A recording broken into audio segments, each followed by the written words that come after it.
वालेकुम students, first year biology में आज हमारा लेक्चर नंबर 11 है और टॉपिक हमने शुरू किया हुआ था biology and services of Mankind.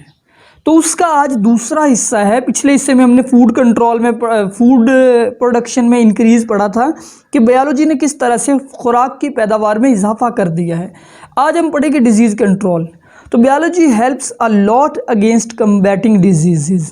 Biology ने हमें बहुत ज़्यादा हेल्प की है कि हम बीमारियों के खिलाफ बेहतर तरीके में अद्वियात वगैरह बना सके, लड़ सके। अब किस तरीके से डिजीज़ को कंट्रोल किया जाता है with the help of knowledge of biology. पहला तरीका है प्रिवेंटिव मेजर्स। प्रिवेंटिव मेजर्स का मतलब होता है हिफाजती इकदामात। इसको मैं एक्सप्लेन करता हूँ बाद में। दूसरा तरीका है जी वैक्सीनेशन और तीसरा तरीका है ड्रग ट्रीटमेंट। अब पहले तरीके की तरफ आते हैं। प्रिवेंटिव मेजर क्या होते हैं। अब कोई भी बीमारी जब आती है तो सबसे पहले साइंसदानों को ये पता लगाना पड़ता है कि उस बीमारी की वजह क्या है।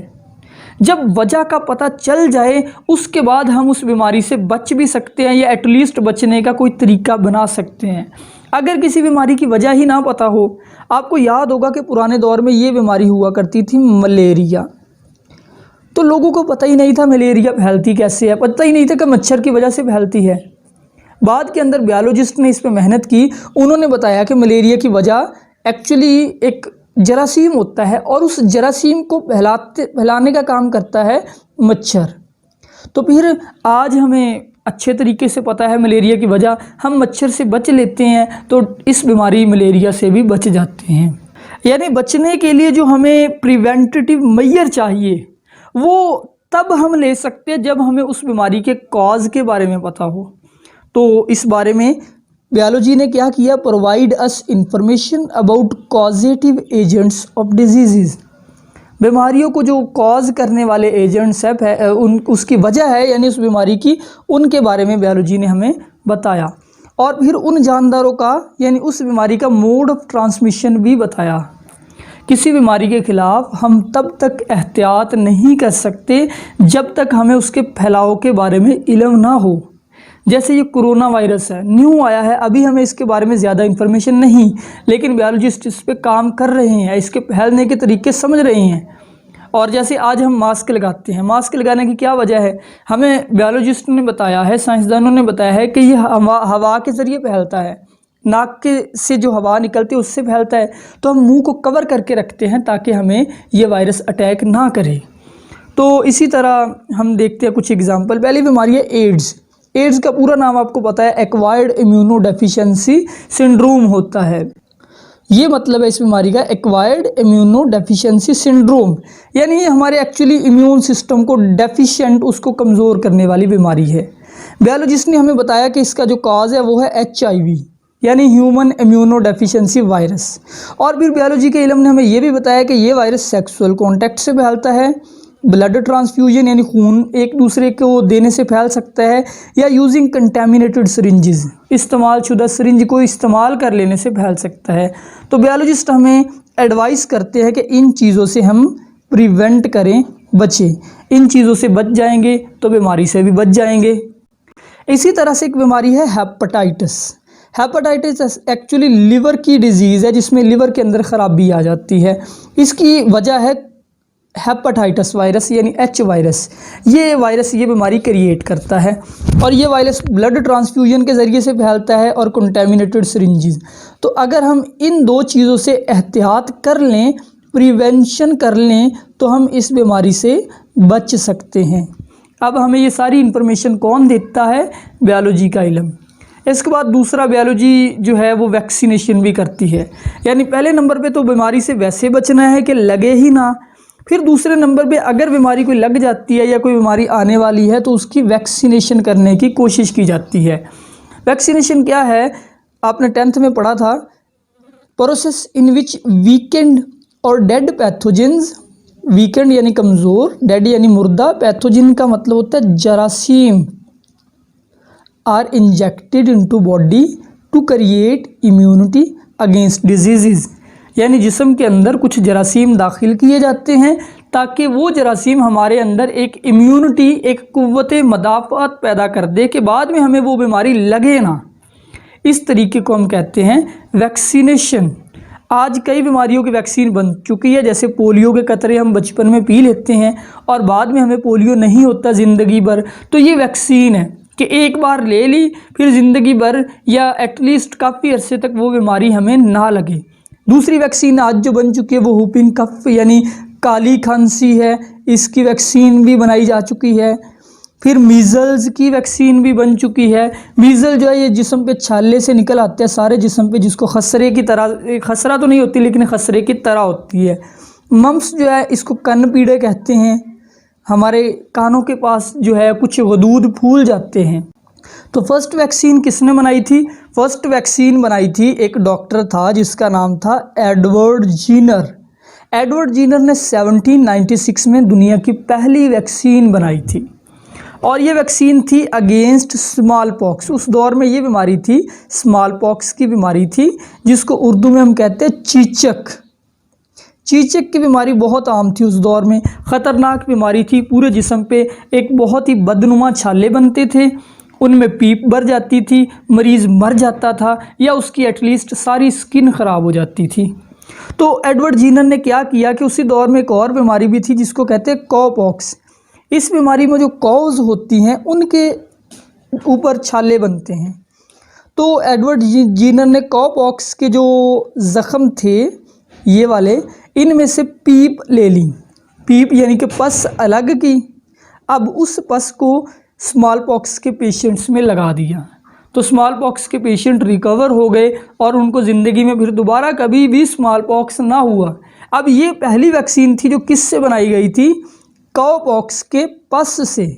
तो लैटिन वर्ड वैक्सा, इसका मतलब कौ होता है, यानी यूनानी ज़ुबान में कौ को वैक्सा कहते हैं। इसीलिए इस पहली वैक्सीन को, इसीलिए हम आज ये नेम यूज़ करते हैं वैक्सीन का। तो इसके बाद फिर small pox eradicated from the world, small pox को दुनिया से ख़त्म कर दिया गया। और याद रखें कि आजकल हम एड्स की वैक्सीन के ऊपर भी ट्राई कर रहे हैं ये बनाने की, इसके ट्रायल्स भी कई जगह पे हो रहे हैं कि एड्स की वैक्सीन भी बनाई जा सके। कोरोना वायरस की वैक्सीन बनाने के ऊपर भी काम हो रहा है कि ये बनाई जाए और इस कोरोना वायरस को भी ख़त्म किया जा सके। वैक्सीन के बाद बीमारी को ख़त्म करने का तीसरा method which is drug treatment and gene therapy. Drug treatment का मतलब होता है दवा से इलाज, यानी पहले तो हमने बीमारी से बचना है, अगर ना बच सके वैक्सीन वगैरह लेनी है, अगर तब भी बीमार हो गए फिर हमें ज़ाहिरी बात है ड्रग ट्रीटमेंट करनी पड़ेगी या जीन थेरेपी करनी पड़ेगी। तो ड्रग ट्रीटमेंट यानी कब की जाती है? इफ़ अ पर्सन बिकम सिक, अगर पर्सन बीमार हो जाए। अब कई तरह की दवाइयाँ होती है, उनमें से biotic, anti mean against biotic यानी बैक्टीरिया, तो यूज़ टू किल बैक्टीरिया। लेकिन एंटीबायोटिक के दो नुकसानात भी हैं, ये इसके नुकसानात यानी डिसएडवांटेज हैं।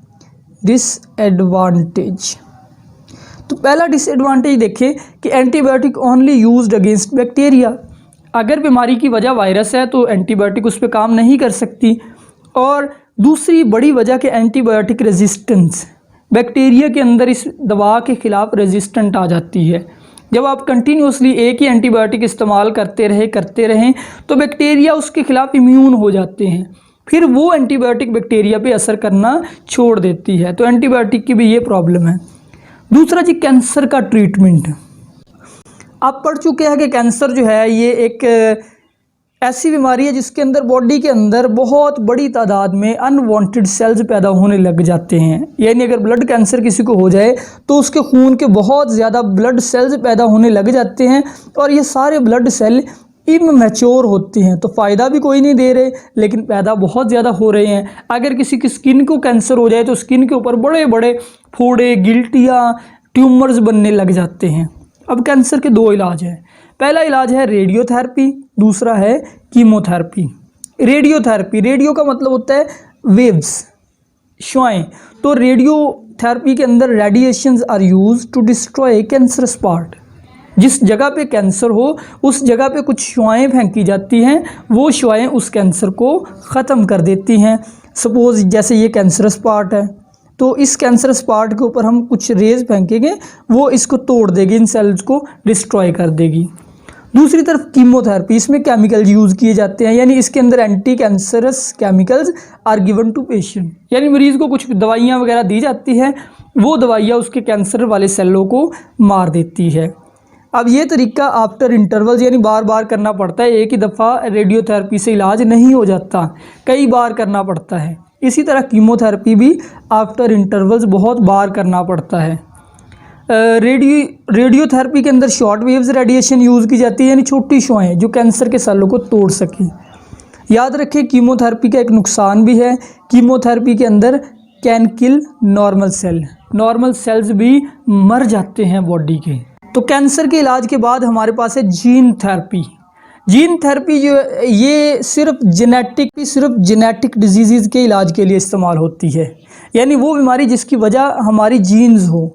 जैसे कि आपको पता है कि हीमोफीलिया एक ऐसी बीमारी है, इस बीमारी में खून नहीं जमता मरीज़ों का, यानी जब कहीं पे इंजरी हो जाए, ज़ख़म हो जाए तो ब्लड क्लॉटिंग नहीं होती। ये विरासती बीमारी है, जीन्स के ज़रिए से बाप से बच्चों में आ जाती है। तो इस तरह की बीमारी का फिर इलाज क्या किया जाता है, रिप्लेसमेंट ऑफ फॉल्टी जीन, उस फॉल्टी जीन को तब्दील कर दिया जाता है नॉर्मल जीन्स के साथ, तो बीमारी ठीक हो जाती है। अब आखिर पे है इंटीग्रेटेड डिजीज़ मैनेजमेंट, यानी अगर कोई बीमारी ज़्यादा ही फैल रही हो माहौल के अंदर तो हमने उसको रोकना होता है, उसके लिए एक प्लान बनाया जाता है जिसको कहते हैं integrated disease management. Combating a disease, combat mean मुकाबला करना, by using all appropriate and relevant method. Relevant का मतलब होता है मुतल्लका, हर मुतल्लका जो भी आप तरीका यूज़ कर सकते हैं उसको यूज़ करें।